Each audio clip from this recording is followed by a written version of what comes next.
War did not come to Westeros with men. In the dawn of days, the children of the forest fought the giants. But neither race sought to destroy the other, or lay claim to the continent. They couldn't. The children hunted and fought with dragon-glass arrows and spears, and the giants had only the branches they pulled from trees. Nor could both races fill more than one of the 7 kingdoms of today. Then the southern deserts coughed up a new race, the first men, who had crossed the narrow sea over the Arm of Dorne.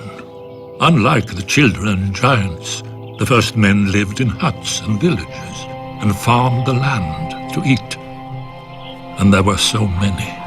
As the numbers swelled, men needed ever more fields and timber. Of course, they saw that the great forests could provide both. When they cut into the deep woods, however, they stumbled on a strange sight. A white tree with red leaves and a face staring back at them. At first they were afraid, but the face never spoke, even when the axe bit into it. The first men didn't know what a weirwood was. They didn't know that a weirwood grows forever if left in peace, or that the native children believed their spirits went into it after death. The children had no letters or runes, all of the history, songs and prayers, only the trees remembered.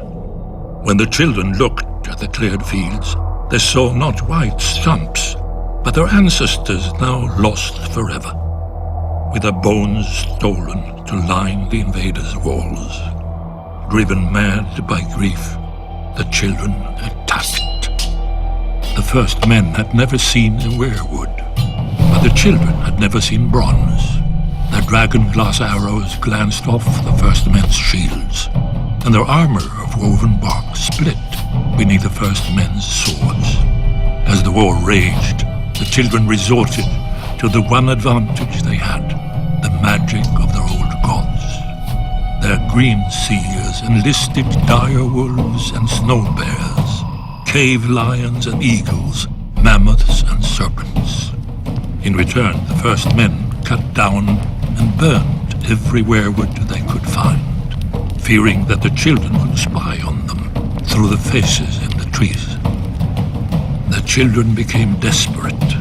Their green seers called down the Hammer of Waters to break the Arm of Dorne, destroying the bridge that men crossed into Westeros, and to flood the neck to contain men to the south. But the first men would not be stopped.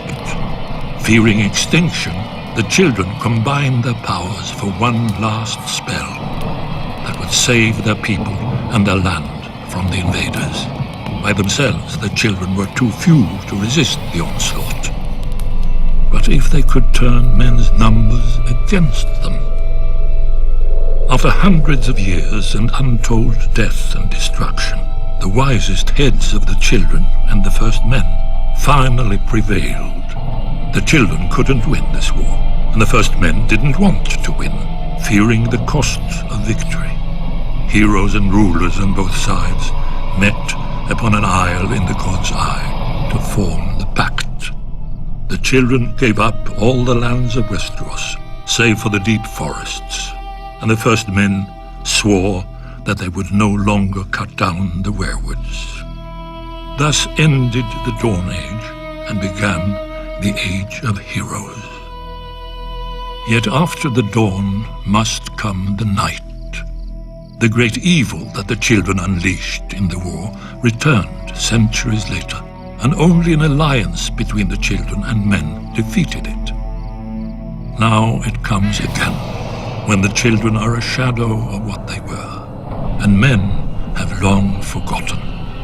But the trees remember, and Brandon Stark must learn. Or, as we watched the first men, so we will watch the last.